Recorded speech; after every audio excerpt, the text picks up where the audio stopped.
Siomra Beag. Hello, ladies and gentlemen. Welcome back to Tiny Room. Welcome back to On Siomra Beag. I am the Michael of Michaelandbenjaminspodcast, and I am joined by the latest Ben in a long line of successful Bens. It's Ben.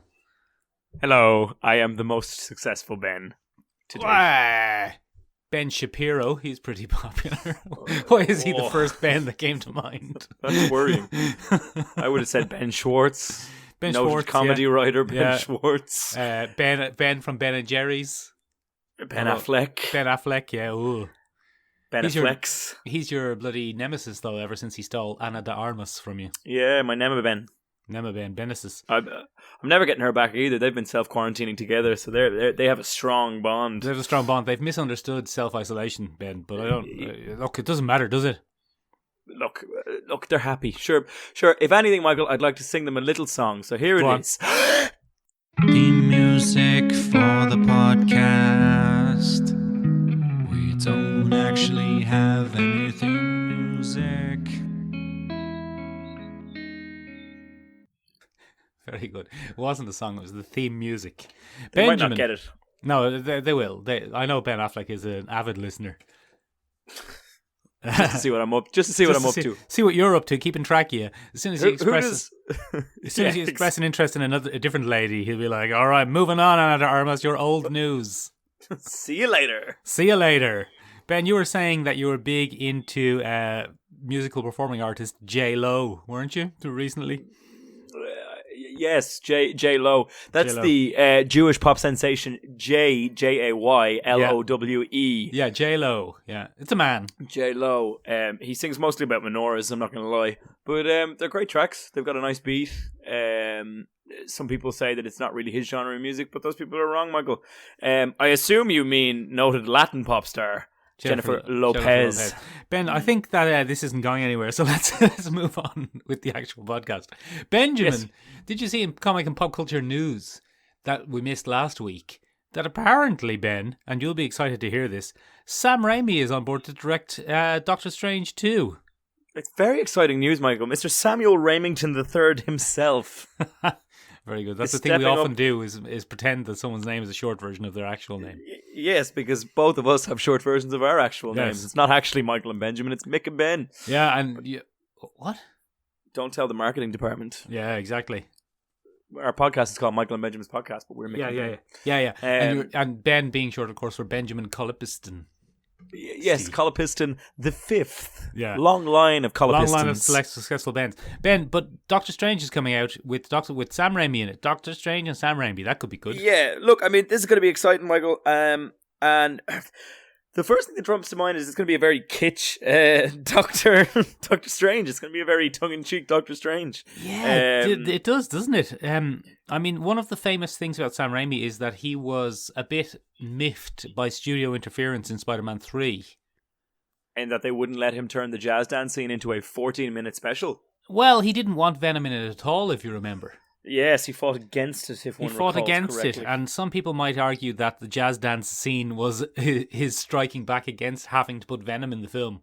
Venom, a character he's famously not very fond of. What a flamboyant middle finger to give to a studio.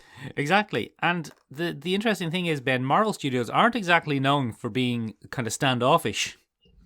They like to get in there and mix it up and twizzle their whizzle around. But obviously, Michael, there's a possible mountain of money involved Oh, here. yes, the mountain of money. Doctor Strange and the Mount of Money. Doctor Strange and the mystical mountain of money.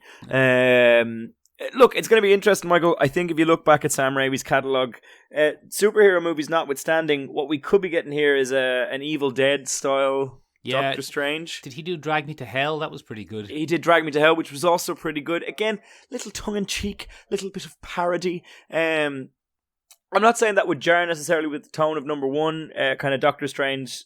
Doctor Strange seemed to grow in sarcasm as his appearances in Avengers kind of came along. He seemed to become a very sardonic kind of Doctor Strange. I would argue, Ben, that there wasn't any really particularly notable tone in Doctor Strange 1. That's not an unfair note there, Michael. That's pretty spot on. It's far from a bad film, but it's nowhere near one of my favourites. It didn't really have enough of a voice.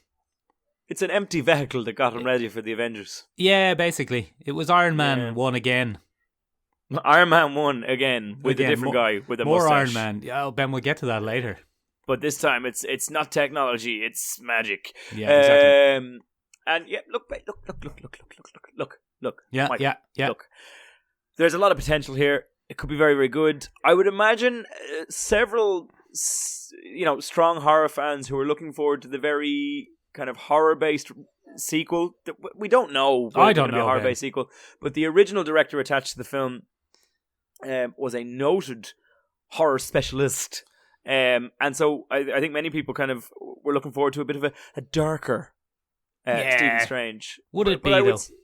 I would say that we aren't necessarily losing out on that because there's no way that Marvel is greenlighting an 18s movie anyway. Well, are they going to do Deadpool? Okay. Well, then never mind. Let's take that off the table then. Well, I'm not sure. Ben's retraction. I'm not sure if it'll be 18s, but I mean, yeah. I mean, you're not wrong though. They are adverse to limiting their audience. They're not huge fans of it, and I think Sam Raimi's little tongue-in-cheek style horror could be a nice fit for the Marvel universe. The buddy cop kind of thing between Benedict Wong and Benedict Cumberbuns. Mm-hmm. All the Bens. All the Bens. Could be nice to watch again, and I think Sam Raimi could probably do that. Yeah, Bruce Campbell's probably going to be in it as Dormammu. He'll probably have a cameo. He'll be Dormammu. It's time. He's paid his dues. It's time for the big roles. Isn't Benedict Cumberbatch already Dormammu? No. Now it's going to be recasting. Bruce Campbell. They could have him as Nightmare. Who's Nightmare? The Marvel's version of an evil dream. He wears a green jumpsuit. Yeah, I'd watch that. And jumps around going, "I'm a nightmare. I'm going to spook you." I'd watch that. I know you would. We're going to anyway.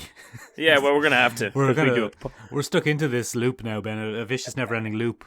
I know, it's awful, isn't it? It's kind of like prison. Yeah, speaking of prison, Ben. Yeah. Have you seen what the latest #1 film on Netflix this week is? Ben's in Prison 2, starring Ben, who's in prison. No, that's Pornhub, Ben. You're thinking of Pornhub. Yeah, sorry. Doing very well there, though. Surprisingly well. Pornhub? Or your film on Pornhub? No, my film on Pornhub. Free premium is really doing wonders for my exposure. Oh, good. But the actual #1 film this week on Netflix, Ben, is called Extraction. Extraction? What are they extracting? It is quite humorous because your film is actually called, in some ways, the opposite. Ben in Prison, Ben in Prison 2, Insertion. Yeah, that's exactly what it is. I see what I did. No spoilers on what's going into what, though. You it's click Willy's. to find out. It's Willy's. Mostly. So, anyway, what were we saying?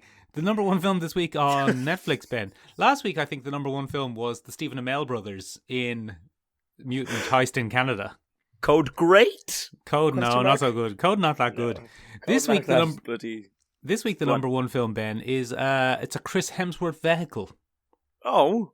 Yeah, it's a Chris Hemsworth vehicle, Ben, called Extraction. Does he have a big hammer? He doesn't have a big hammer, no. He has a rake. If you watch my one, I have a big hammer. He has a rake. I just thought, is that a joke? That he's named after a tool? Because maybe it is. I don't know. Is that his name, Rake? His name is Jake Rake.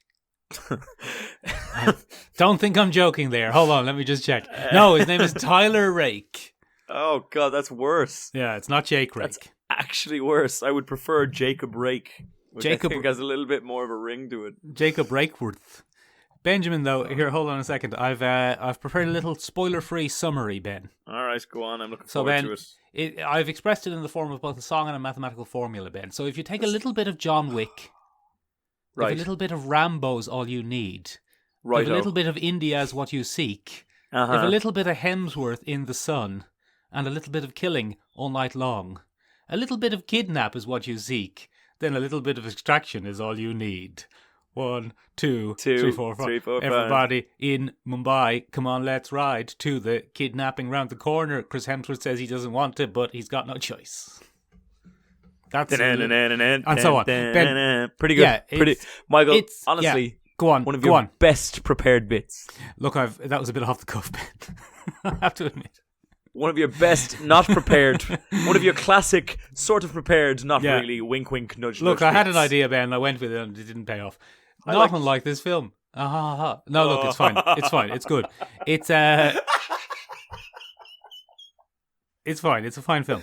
Oh, that was an excellent. I really enjoyed that. Thank you, Benjamin. Look, this film is exactly as I described. Imagine a bit of John Wick, a bit of Rambo, a bit of Chris Hemsworth, a bit of India, a bit of corrupt people, a bit of kidnapping, and there you go. You have it. Corruption, Michael. It's everywhere. It is everywhere, especially apparently in India or Bangladesh. Bangladesh, huh? Yeah. In the film, Ben, the number one drug guy in India, he has a son, and they don't have a strong bond, Ben. Oh no! But the number one drug guy in Bangladesh kidnaps the number one drug guy in India's son. Okay. And they have to get a hard-bitten mercenary with nothing left to live for to rescue him. Jacob Rakin. Jacob Racob. Yeah, so they get Chris Hemsworth, and the biggest. It's very violent, Ben. It's violent in a John Wick Rambo sort of way. Well, that's good. So there's lots of graphic killing and cutting and exploding. Okay. There's lots of fighting. Ooh, you like a little scrap now and then. And Ben, to be honest, it's some of the most realistic fighting I've seen on screen. Oh, okay. Well, that's odd praise. Yeah, it's very realistic fighting. Chris Hemsworth gets to swear a lot. He gets to kill people. He smokes a cigarette. No. Yeah, there's no Disney here. Chris, with your six-pack, you shouldn't be smoking, you healthy man. Come on. The Chris Hemsworth character, Ben, 20 years ago would have been played by Mel Gibson. Oh, that's not good. He's playing a Mel Gibson character. That doesn't bode well for Chris Hemsworth, also notably Australian's career path. That could go really badly. Yeah. Well, if Chris Hemsworth starts talking about the Passion of Moses or something like that, if he goes a bit off the rails, he might. You never know. You never know, Ben. Might. Celebrity can do weird things to people. It can. Yeah, it's well shot, Ben. It's well acted for what little acting is in it. It is. There's nothing surprising in it whatsoever.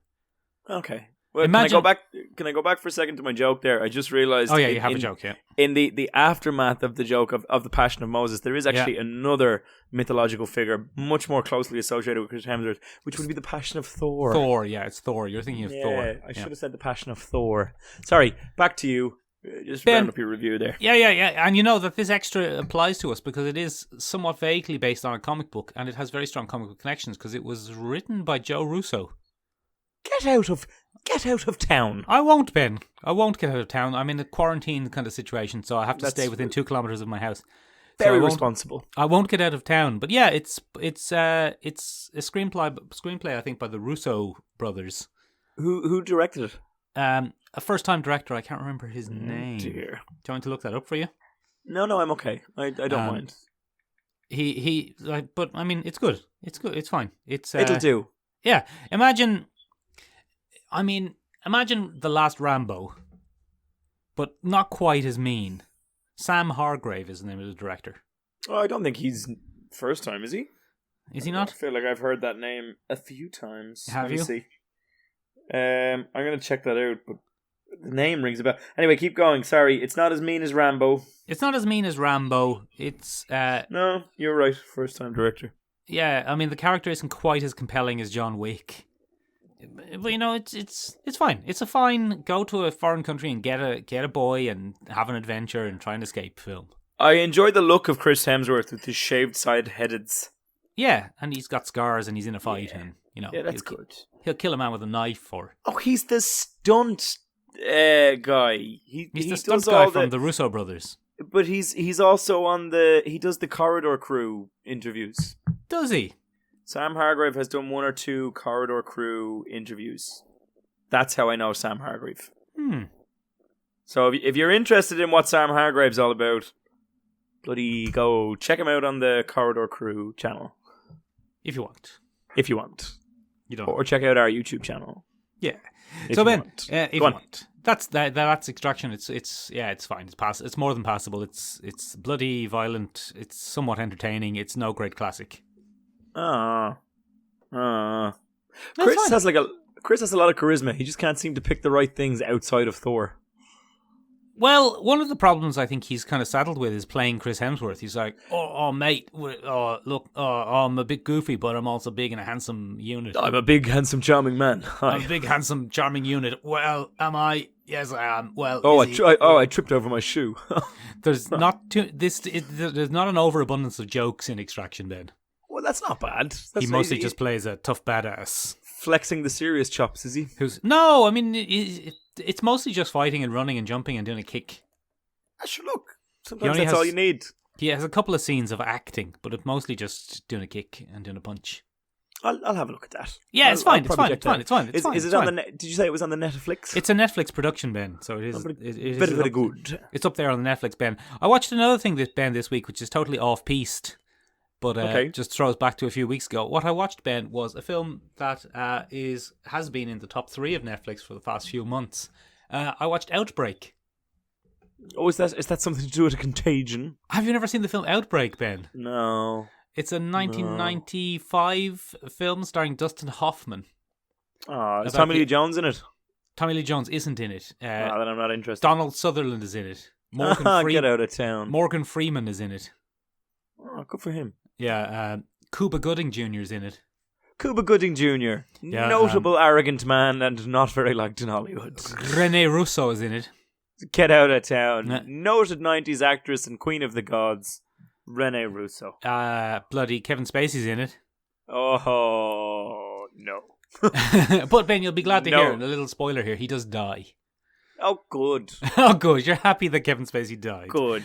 Very good. Yeah, it's the reason I watched it, Ben, was as a point of comparison between our last Outbreak movie, Contagion. Yes. And this one. And this one, it's not very good. Not as good. I watched Michael. Yes, I watched Michael in the spirit of Contagion movies. I watched Record, the Spanish. Oh, very good. The Spanish found footage. Well, not found footage, but no, it is found footage. Isn't it? It is found footage. Yeah, I think found so. footage. Yeah. Found footage. Bloody good film, Michael. It is. I watched it in the original Spanish, and it was very good. It is, isn't it? It's a very good film, Ben. Very good film. It's about a zombie outbreak in an apartment building. Not great watching when you're in the middle of a pandemic. Well, let me bloody tell you a little personal story about that, Ben. Go on. Because it is one of my most favouriteest memories of watching a film. I watched that film at between midnight and 2 a.m. Oh no! With my with my good lady friend. That's not a good time. In the very first apartment we ever shared. Oh shit! Like the year it came out, basically. So I watched it. I downloaded or rented it. I don't know back then, and so she fell asleep because she doesn't like horror films or Spanish. And she fell Spanish asleep. The language, not the Spanish. Very important. Yeah. So she fell asleep, and I was kind of watching it mostly on my own. And it was a summer's eve, Ben. So I was in barely my underpants, basically. Oh no! And the lights were off, and the monsters were all attacking. And Benjamin, it was a new apartment. It was a new apartment in a new apartment block. Oh God! And we were there were about 40 apartments, and I think 5 or 6 of them had been sold. So there weren't even many people there. So it's a big old empty apartment block. Yeah, and it was quite an eerie place, to be honest. And, you know, we were getting over the nerves of the first time living alone in Ireland. And anyway, Ben, I was watching Wreck, and as the monsters attack, there was this blaring, terrifying alarm went off in my apartment building. I leapt up heroically, Ben. I leapt up heroically from the bed or couch where I was watching it in my underpants. I grabbed the nearest thing to me, which was a broom, and I ran out into the corridor and ran up and down the corridor in my underpants at 2 a.m. trying to find out what was going on. Yeah, looking for zombies. It was a fire alarm. Gas. That's terrifying. Awful. Terrifying. Absolutely terrifying. Oh, but what a perfect storm of just scaring the living shit out of a human being. Absolutely scared the fucking shit out of me, Ben. Still remains one of my favourite films. That movie is just unnerving on several levels. It's just a very good film. Yeah, it's very well done. Yeah. Set in an apartment. Set in an apartment, not an ideal place to be. Alarms going off. Yeah, no. In your underpants. I don't know why I didn't put that in the running notes, Michael. It seems very relevant now, but I watched it on Monday, which would be the day after Sunday. So I kind of, as you know, Michael, I suffer from recency bias. Recency bias, yeah. In the heaviest of forms. Yeah. If it didn't happen to me this morning, it didn't happen. So yeah, look, I mean, great film. Outbreak, possibly better than Outbreak, I'm imagining, from your review of Outbreak. Yeah, but Outbreak's not great. It starts very well as a kind of cool, what would happen if an extremely deadly virus reached a town? Dun dun. But it has no regard for scientific accuracy whatsoever.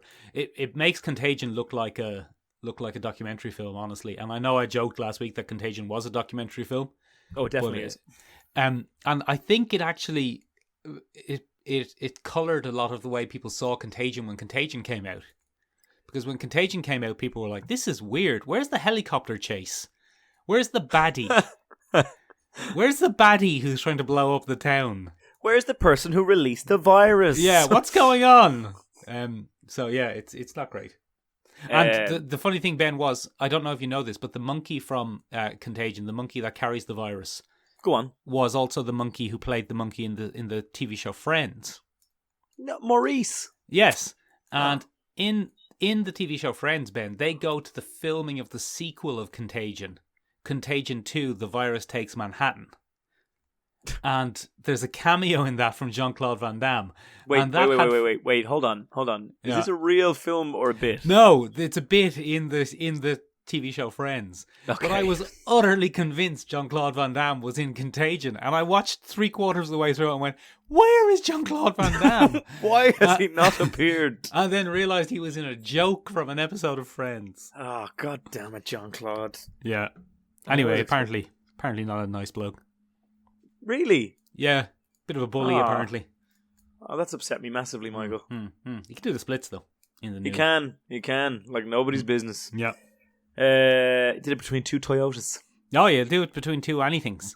Two anythings. Two anything. Two people he's bullying. Yeah, two you Toyotas. Put two of anything together, and Jean-Claude Van Damme will do the splits between them. That's why even if you don't. Go on. That's why we had to stop doing the podcast in the tiny room, because Jean-Claude Van Damme kept coming in, just about putting to his make leg, that joke, putting his leg on each of our heads and doing the splits. His cock and balls dangling down between us. We kept trying to explain to him that the microphone stands wouldn't hold his weight, and he was like, Yeah, "No, I can do it. I can do it. You wait until you see me do these splits. You pair of cooks." You pair of cooks. We went, okay, Jean-Claude. Okay. Could you beat up Jean-Claude Van Damme? Oh, 100%, Ben. He's about 60 and tiny. Oh, right. And a dancer. Okay, fair enough. No doubt. You get no argument on that one. Okay, you're not gonna get blood. You're not gonna get blood sported. No, Bloodsport fans even are gonna go, yeah, no, make it kill Jean-Claude Van Damme. There's no doubt there. All right, fair enough. Next time he comes to the tiny room, rematch. Yeah, nice. well, look, Ben, he's much better than me at the splits. Well, look, we won't have a split off then. And playing American Special Forces operative Guile. Okay, Guile. What are we doing? What's going Street on Fighter today? Yeah, so Michael, basically, yes, we've kind of been wandering around in this kind of just doldrum of isolation. I'm actually fine, Ben, to be honest. The doldrum of isolation, Michael, and one of the worst things that kind of crops up, Michael, is how to entertain yourself. And Michael, we've got some very bad news about the comic book industry. Yes, go on. It's bloody dying on its feet, Michael. It's not great, is it? This is not a good time to be in the comic books. I tell you what, Ben, I've been buying a lot of stuff online from my local comic book shop. Yes, as have I. I've been paying for all my media at the minute because you kind of ethic shamed me into doing it. Look, Ben, there's Black Widow that I bought. Oh, look. You bought it online from your local comic book shop. From a local comic book shop, it's Black Widow. Which one? The new one. From the new film, which has yet to be released. Oh, look, she's out, though. She's out and about. There's MJ, look. Oh, look! I can't believe MJ has her own action figure. I know, a little tiny Zendaya action figure. That's silly. Isn't it? That's cash grabby. I don't know if I agree with that now. But more to the point, Michael, the actual foundation of all the things that we love to talk about in media, comic books... Yes, go on. ...are not doing very well. Marvel, apparently, has just let go half its staff. Yeah, furloughed. Furloughed, which is not a term we use here in Ireland, but it's one I quite like. Well, it's not a term we use in Ireland, Ben, because let's get into geopolitical politics here. It's not a thing we're doing in Ireland. Oh, okay. You right. don't have the option of furloughing staff in Ireland, apparently. Do you not? No. Is that a good thing or a bad thing, Michael? Well, I don't know. It means Irish people, by and large, are in some way able to continue their job rather than being forced to sit at home. Okay. I don't know if that's a good or a bad thing, Ben. Look, it'll shake out in the end, won't it? Yeah, but look, we'll find out in about 3 to 4 weeks, won't we? No, we'll find out in about 15 years, I'd say, when we can look back objectively and see how this was handled and see if it was really the best way to do it. But even then, Ben, we'll never really know, will we? No, look, there's going to be a few more pandemics before we're all gone, Michael. I'm afraid this is going to be a bi-yearly occurrence. Do you reckon? From now, all right, let's talk Michael. about the comic book industry, though. Oh yeah, let's talk about that then. So basically, they've let go half the staff, and then I was reading another article during the week sent to me by my father, who knows that anything comic books should be sent to me. Good old Jesward. And it was in the Guardian, and basically, the big two, DC and Marvel, are struggling. They're kind of drowning in a sea of not content. Yeah. Being put out, and it's pretty bad news for all the creatives that handle different characters, because at the end of the day, guys, it's the individual creators that really suffer here. The people who write your favorite comic book, the people who draw your favorite comic book, not good times for them. Marvel still has.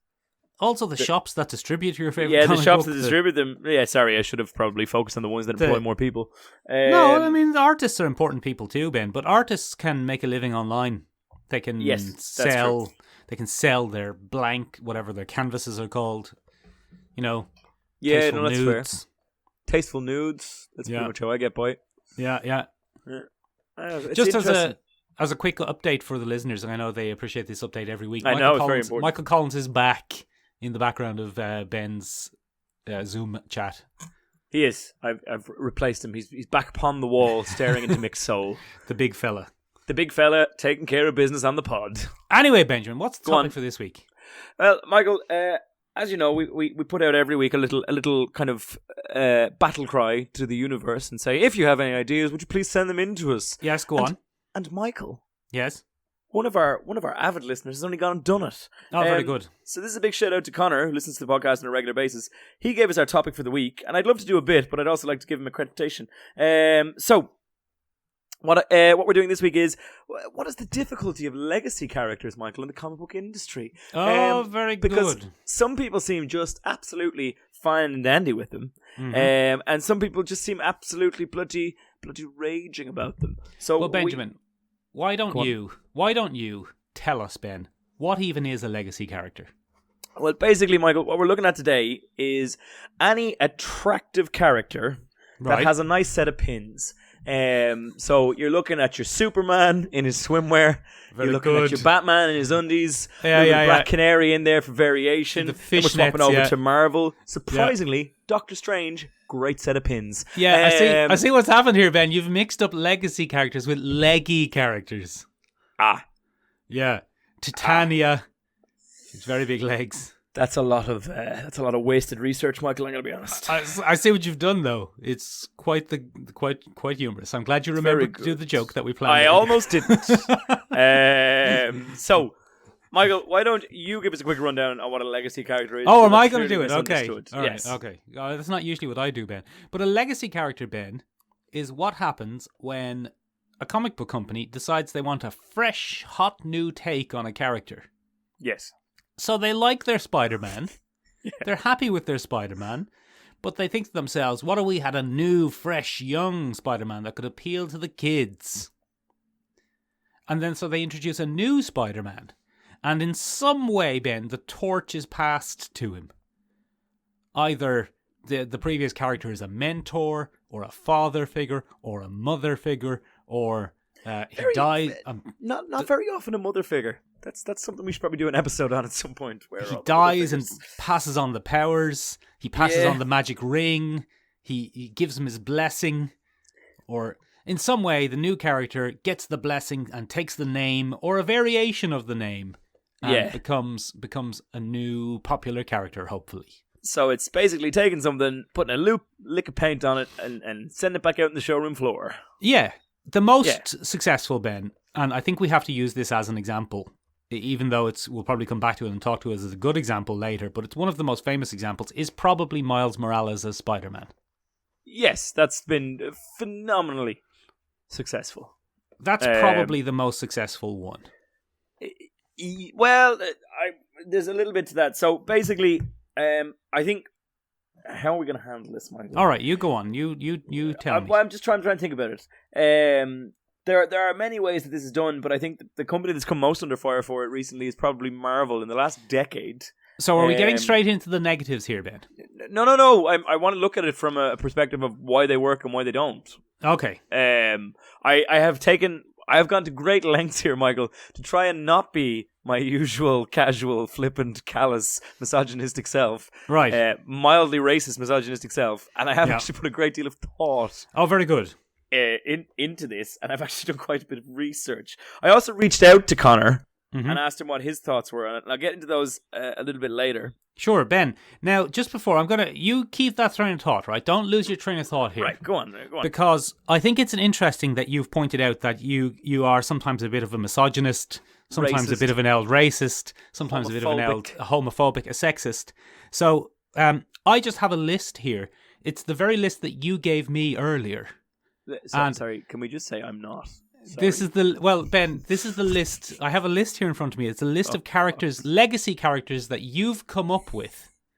You've come up with them. Bearing in mind you're a bit of a misogynist and a bit of an L racist and a bit of an L sexist and a bit of an L homophobe, and you've come up with these characters, and you've asked me to read them out. No, I haven't. You have, Ben. It's not a bit. This is you've directly asked me to read these out, and they could only really be seen as satire, Ben. Hopefully you didn't mean it when you wrote these down and gave them to me. So, the first one that you have, the first legacy character, Ben, that you've written down that you would like to introduce is a legacy character for Doctor Strange, Ben. Doctor Strange, of course, famously not having a legacy character. No. Doctor Strange has never passed on the Doctor Strange kind of mantle. Oh, sorry. Is this the list where I definitely made these up in my head? These are new legacy. These are new legacy characters that you've made up. That couldn't possibly be a bit that you've made up and not told me about until No. God, no. So the first one, Ben, is the legacy of Doctor Strange, and this is to pass the torch on to a female character. God. And you've created the character, Ben, of Nurse Strange. Oh. And your little note here is, I don't think the readers would find a female doctor as believable. So you've written here Nurse Strange. That's that was your first one. Now I can't say I support that. I think that's horrific. I think I forgot that I wrote that down. You've forgotten that you wrote some of these down, Ben. The next one, of course, is the next one, Ben. I don't know if the next one you've written down here, Ben, is an Asian legacy character for Black Panther, Ben. No. To be honest, I don't really feel comfortable reading out the name that you've written down, so I'm not gonna read that out. You've also written down here gay Captain America. Oh Jesus! Captain America, but gay is what you've written, and you've written Iron Heart, Ben, which is you've written Iron Heart, which is like a Iron Man, but it's a teenage girl, so it's Iron Heart. Now, Ben, I think some of those are a disgrace, to be honest. Can't believe you've done this. That actually hurts, Michael. I'd like to stop doing the podcast now. So ladies and gentlemen, that was all facetious. But let's pick up, I suppose, where Michael left off there. It was your ideas, Ben. I just read them and say Ironheart. So Ironheart is probably, I guess you could look at her as the peak. Oh, Ironheart is real, is she? Ironheart is real, yeah. It's Riri Williams from the Marvel continuity. In the comic books, not in the MCU as of yet. And she seems to be the focus point or the nexus of fan backlash and I don't know, diversity shaming and all of this kind of thing. And I use the word diversity shaming because anytime a comic book company tries to do anything remotely approaching the diversification of a character, whether it be handled or mishandled, you can be guaranteed that the fan base is going to let you know how they feel about that. So she seems to be the key of it. And I, doing a little bit of research, she's quite similar to Miles Morales. Yes. And it's yet, a bit like trying to recapture lightning in a bottle in many ways. I think that's pretty much what they could be found guilty of here. Miles Morales had a bumpy beginning. Yeah. With the usual... Although less bumpy than Peter Parker. Both his parents are alive. Both his parents are alive, but in a more of a public reception sense, Michael. Oh, right. He was not really adopted very quickly. People were like, what's wrong with the old Spider-Man? A quote that I read from one of the initial articles around his release, because it was kind of announced in newspapers and stuff like that there'd be a new Spider-Man. Mm-hmm. One of my favorite quotes is, "What's wrong with Peter Parker being a good old-fashioned white American?" Which was one of my favorite quotes. Who wrote that, Ben? You? Ever. Yes, I wrote it on the bottom of the list there that you have. That I definitely wrote. It's interesting how I got that to you in the middle of quarantine. Yeah. Text. Yeah, no, by text, no. Yeah. Everybody knows I like the good old-fashioned pen and paper. Benjamin, why don't you very quickly tell us about where Miles Morales came from, if you know that? So Miles Morales is quite an interesting character. He comes from the Ultimate Universe. Yeah. His origins are in the Ultimate Universe. And his creator, and becomes more important as we go along later on, is Brian Michael Bendis. Yeah, BMB. BMB. And BMB is kind of famous because he really pioneered the new form of Ultimate Spider-Man, and Ultimate Spider-Man became a fan favorite and kind of just really a great character and a great retelling of the Peter Parker origin story the beginning. Yeah, at least initially. Yeah, at least initially. Yeah. And anyway, the way that Mr. BMB decided to wrap up that narrative is, unfortunately, and spoilers for something that finished 10 years ago, maybe? Maybe even more. Peter Parker dies in the Ultimate Universe. Yeah. And that's no good. So Miles Morales, it turns out, is another young teenager who is bitten by a radioactive speeder. Yeah. And he kind of has to do the hero's journey on his own in the beginning.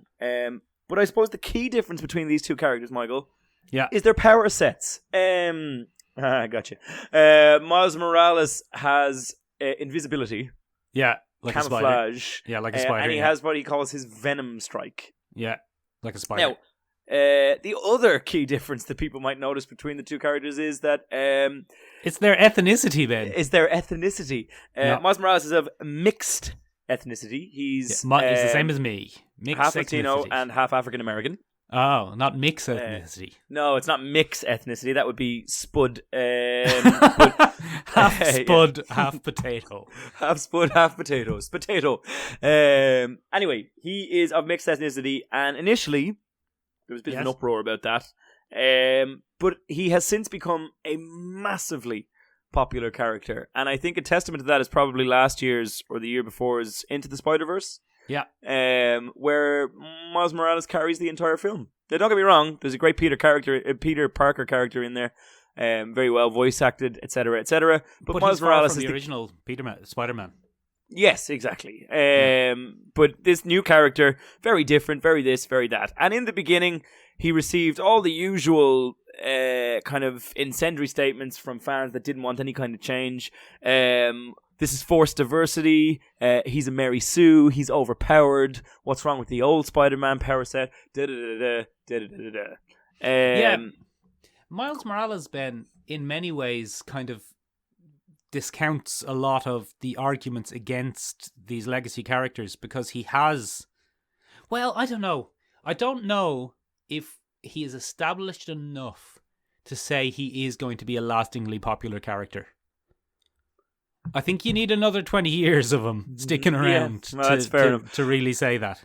I would argue that if Into the Spider-Verse continues its successful run, we may get to see that based purely on a successful run of animated films. Yeah, but I mean... Go on, sorry. Go on, I'm not certain of his legacy in the comics. I don't know how he's going to fare in the comic book world. I don't know how comic books are going to fare in the comic world at all. I would quite like to... In the current climate. Quite like to see... a 40-year-old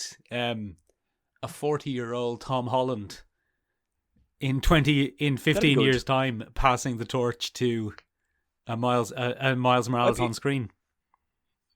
So would I. I think it's too early to introduce him now. Yeah, no, he can't be part of the MCU just yet. We're only just getting Peter coming out of his shell. You can't really have a legacy characters until your characters have a legacy to pass on. Yeah, so eventually he kind of earned his place. He transitioned into the Marvel main continuity, Earth 616. And I can't remember how it that was in done. Ultimatum, Messy. Ben, when all the universe collapsed and You know. two or three survivors from the Ultimate Universe made it across to the regular universe. Miles Morales, Evil Reed Richards, and did Nick Fury make it? No, I don't think he did.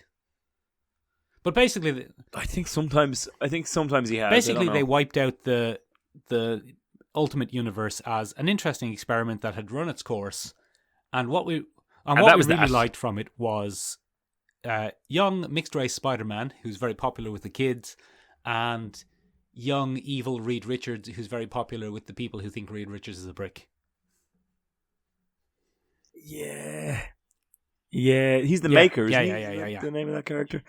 Yeah, he is an asshole. But look, then we come to the tale of Riri Williams, Michael. So before we get there, we kind of have to go through what happens after that. Miles is basically moderately successful. He's introduced in 2011. And following that relative amount of success, and admittedly a bumpy start, Marvel decides that they're going to give it another go. So they introduce another character called Kamala Khan. Yes. Now, Kamala Khan is again a very different character from what we've seen in comic books to that point. Number one, she believes in Islam. So she's a Muslim. Yes. Number two, she's a young teenage girl who has no previous experience in the superhero business. She's not related to a superhero. She's not getting the torch in any kind of sense in that regard. She develops mutant powers that give her kind of shape-shifting abilities, size-shifting abilities. She's an Inhuman, and she takes up the legacy of Miss Marvel. But initially, just because she likes Miss Marvel, she's not given the legacy. She just likes Miss Marvel as a character.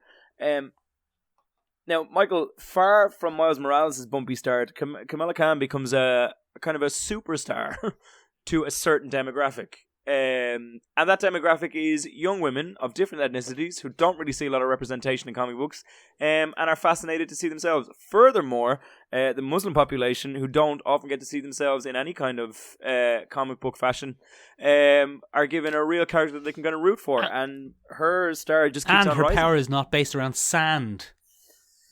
And her power is not based around sand. Talking to camels or something. Yeah, exactly. It's great. Yeah. Which is great. And I suppose that's probably where Miles Morales comes in as well. He hasn't got some cool power like Viden or Super Rap. Because sometimes they do that, and that's really bad. DC is particularly guilty of that. One of their key Latino superheroes is Vibe, and his ability is rhythm and but they did him all right in The Flash, so I mean he's been redeemed. Anyway, her roaring success leads to a wave of this. Can I just interject there briefly, Ben? Go on, I don't really see her. Yeah. I while I do see what you're saying, I don't really see Kamala Khan as that much of a legacy character because she takes the name Captain Marvel because she likes, or she takes the name Miss Marvel because she likes Captain Marvel, but she has no relationship with Carol Danvers. She has entirely different powers. Basically they reused the name and some of the color scheme. Fair enough. So her success might be based on that. Well, what I'm saying is, Ben, I know what you're trying to say, but I think her success is based on her age and her ethnicity and the fact that it's new and interesting.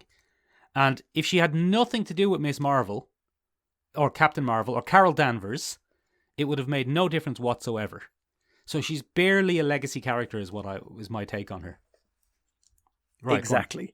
So what Marvel then attempts to do is replicate that success. But they fail because what they then fall into is the trap of direct legacy characters. Go on. So, the first person to come along after that is Robbie Reyes, who takes over as Ghost Rider. Oh yeah, remember Robbie Reyes in the Marvel Universe. Now, he initially believes that he has inherited the spirit of vengeance, once possessing Johnny Blaze. His name? Johnny Blaze, thank you. And they do that thing where they tie his superpower to his ethnicity. So Robbie Reyes doesn't drive a flaming motorbike. He drives a flaming souped-up muscle car. Yeah, because he's a street racer. What's that got to do with his ethnicity? Because he's Latino. Oh, Jesus Christ. Which is pretty bad, Michael. Not on my end. That's not on me. You're the one who invented the character Nurse Strange. That's them. That's not them. So anyway, he comes, mixed reviews, doesn't do great, falls off the bandwagon. Did enough to get onto a TV show, though. He did enough to get onto a TV show, but I'm not sure whether that was just trying to shoehorn him in or whether he was enough. It doesn't matter. Then comes Jane Foster, who takes over from Thor. And ooh-wee, were people annoyed about that? She's going to be in the movies. She's going to be in the movies. And were people not happy about that? What do you mean Thor's a woman? What do you mean the mythical character that has no basis in reality has changed their gender? What do you mean Thor isn't worthy anymore? So people kind of lost their minds about that one. And then, Michael... then comes Riri Williams. Riri. So, poor old Riri Williams. Riri Williams is from... Is it New York? It's New York. No, she's in Boston. Is it Boston? I can't remember. Anyway, she goes to MIT, so I'm assuming it's Boston. So anyway, what happens is she's 15 years old. She is African American. Is she? She is a super genius. She is, like everyone in comics.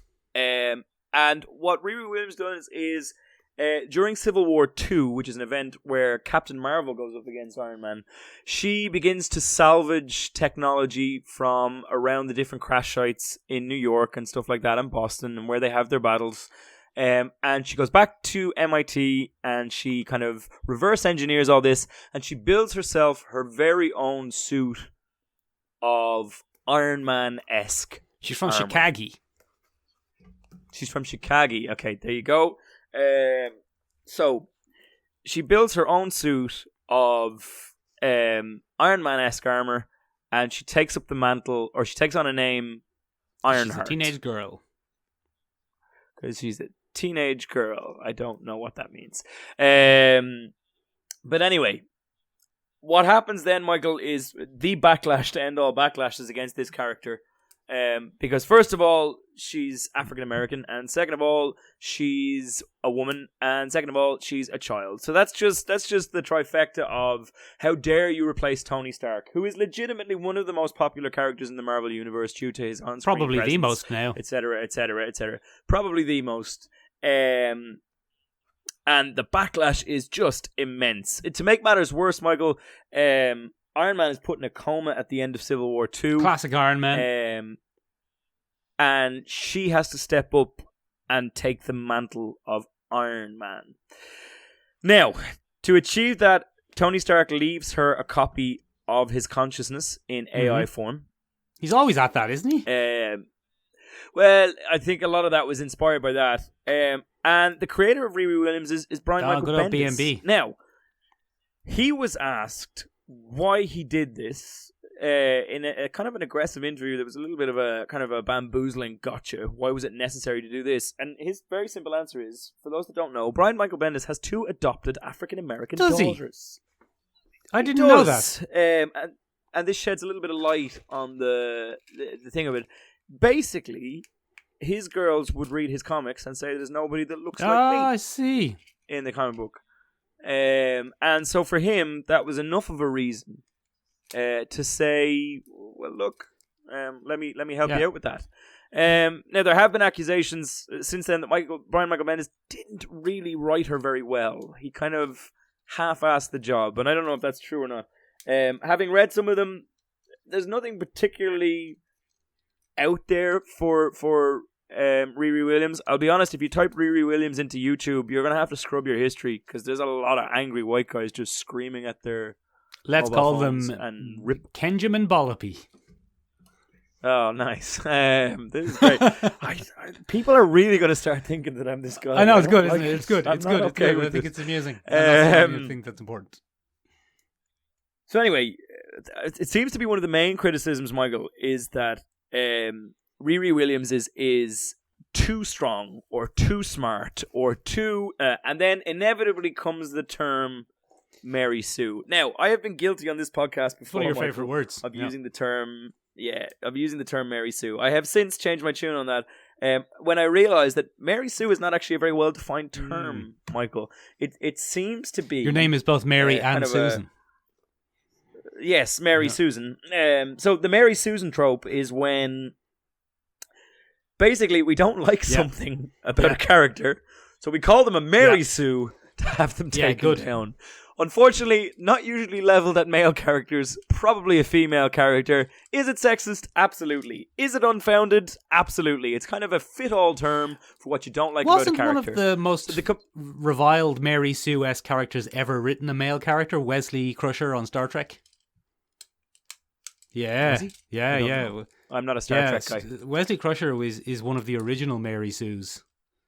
I think Mary Sue actually originates from Star Trek. I think that's where the term started, but you'd have to look that up to confirm it. Does Picard turn around and say, don't be such a Mary Sue, Wesley, you little prick. Just because we're hoping teenagers will watch this and relate to you, they won't. They'll relate to me, a balding, older Englishman pretending to be French.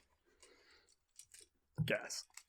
Anyway, so she steps up and she becomes Iron Man, but not in that sense. She won't take the name, obviously.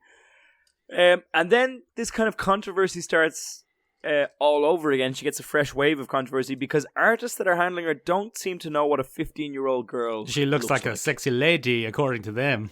She, in some iterations, she's very clearly a 20-something African-American woman. In other iterations... It looks like it's been traced from Pornhub. At all. Yeah, it's pretty weird. So that becomes a whole thing. And then as that goes along, it seems to gain wheels in terms of stuff like that. But the main criticism of her is she's too smart. She shouldn't be Iron Man. Why does she get to be smart and intelligent and stuff like that? And the backlash this character faces is because I think, in part, and it's hard to kind of trace where it comes from, she just gets it too quickly. She gets to kind of skyrocket into the limelight way too quickly. Marvel kind of runs with it on the back of Kamala Khan and Miles Morales, tries to push her and shoehorn them all in and stuff like that. And it just doesn't land right. I think it's maybe because they messed with the wrong character. If it hadn't been Tony Stark, you probably would have been fine. I don't know. It's tricky. It's tricky. There is nothing overtly wrong with Riri Williams as a character. She's a little bit obnoxious sometimes in her dialogue. She's a bit snappy. But like, I haven't read anything in her comics that make her any different from Thor when he's the central character of a narrative, or Tony Stark when he's the central character of a narrative, or Miss Marvel. I don't understand what the backlash is about. Well, my personal feeling, Ben, and this is one of the reasons I really enjoy the series Invincible. I don't know if I've ever mentioned that. But also I really enjoy all of those kind of recent trend of life story things, is if you're going to have a legacy character, do it. Just commit to it. Just do the thing. Yeah, I think, one of the things that Brian Michael Bendis kind of made a mistake with is he said that Tony Stark would be back. So I think a lot of people kind of looked at Riri Williams as a placeholder. And it's very hard to grow an attachment to a character if you're not sure they're going to be around much longer. Now, one of the interesting things that happened is Brian Michael Bendis stepped down from the title rather quickly for a new character that he kind of created, but he didn't really know how to write the character properly, or people felt he didn't know how to write the character properly, and it was given to a new writer whose name is written down here somewhere. You better find it, Ben. Oh, God. Yes, I better, otherwise I'm a terrible person. Basically, this writer... so... In Life Imitating Art, this particular writer, she was an author of books. She's an African-American woman Get as outta well. And she received backlash from the same fans because she doesn't know how to write comics. Very she has no experience writing comics. So it's just this bizarre morass of like really angry white dudes. Now, in all fairness, Ben, there was also, I've just been looking this up while you've been talking here. There was also a good amount of backlash to Brian Michael Bendis for having the temerity to write a black teenage character despite not being a black woman. Yes, that's true. So Eve Ewing is the name of the woman that took over from Brian Michael Bendis. Like Eve viewing electronically. Yes, Eve exactly. Ewing. No, EVE. Eve Ewing. Eve Okay. Ewing. Yes. Like how I can see you at the moment. Yes, Through exactly. Eve Ewing. Yes. Yeah, so I mean, that is absolutely a criticism that was leveled against Brian Michael Bendis from, I suppose, the opposite end of that argument. How dare you write an experience you've never had, etc., etc., etc. I don't really have a leg to stand on there, Michael. I haven't done much research on that. Yeah, look, Ben, I think the answer is no matter what you do, people are going to be annoyed.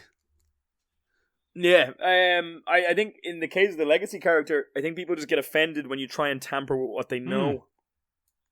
I don't think it matters what way you handle it, how well you handle it. It just doesn't go very well. I think the straw that broke the camel's back, so to speak, in this one was when Robert Downey Jr. at one of the various SDCCs stood up. Remember those, said Ben? That, yeah, remember those. First time in 50 years it was on, Michael. Anyway, he stood up and said that Ironheart should take over from Tony Stark in the MCU. To which fans everywhere went, "Boo, Tony Stark! No, boo, Tony." There are some other successful ones we skipped over. I quite like Kate Bishop as a young female Hawkeye. What a great legacy! She's a good character, although she's kind of faded back into the background these days. She didn't have the she didn't have the staying power, but I did enjoy her. I thought she was good, and I thought it was a good mentor-mentee relationship that they had, where she was younger and smarter and better than him, but he had more. In many ways, he was more. He'd been around the block. He had the old He was experience. it was quite similar to the Miles Morales Peter Parker relationship from Into the Spider-Verse, I thought. Or the Michael Leonard Ben. Yeah. Except you're not. Yeah. What was it that I said? Smart, better. Yeah. Not taller though. That's important. Not taller. That's the most important one. Not taller when Mick wears his lifts. All right, ladies and gentlemen. What I don't wear lifts. You wear lifts. I've seen your lifts. What legacy character? Yes. What legacy character do you think was done well or Kate not Bishop. Done well? No, not for you, Michael. For the listeners. For the listeners. Oh, my dog has decided at the exact same time as last week to start playing with a plastic bottle here in the room. So basically, what characters do you think are done well, and what characters do you think were not done well in the various continuities and whatnot? Big thank you to Connor for sending that in to us. We hope you liked it, Connor. We will probably do a follow-up to this one in a slightly different form. We're going to look at the continuity of characters and keeping certain characters in new trilogies, etc. I didn't know that. Because I misunderstood the topic at the start of this week, and I think we should probably do a continuation of that. Might be an interesting topic. Very interesting. Go on. No, do you have something to say? What do you think of our new rambly, all over the place, slightly drug-induced format for the podcast? I think it's almost indistinguishable, then, to be honest. It's almost indistinguishable. Ladies and gentlemen, if you would like to get in touch with us, we are in a number of different places. We are in seomrabeag.com, SEOMRABEAG.com. It kind of means tiny room in Irish. Kind of just a little bit. We are also on the L Gram at the exact same one, Sean Rabeag, SEOMRABEAG, no.com. If you would like to help us to spread the message of the podcast around the world, if you're on Apple Podcasts, you can give us an L review. That is the best way for people to hear us. If you listen to us on Spotify, follow us and then share us. Stick us on your Instagram stories. What's wrong with you? Stick us on your Instagram stories or your Facebook stories. We don't care. Cost you nothing. cost you nothing except your hard-earned time. No, it takes about 5/8 of a second. And then you can also get in touch with us on YouTube if you listen to us on YouTube. Hi Nisha. You can get in touch with us there. Just leave us now a comment and a like and a subscribe. That'll be it from us this week, ladies and gentlemen. We hope you're all doing very, very well. Stay safe, stay at home, and listen to all the old episodes of the podcast. Not all of them. Some of them are not great. Bye. Bye.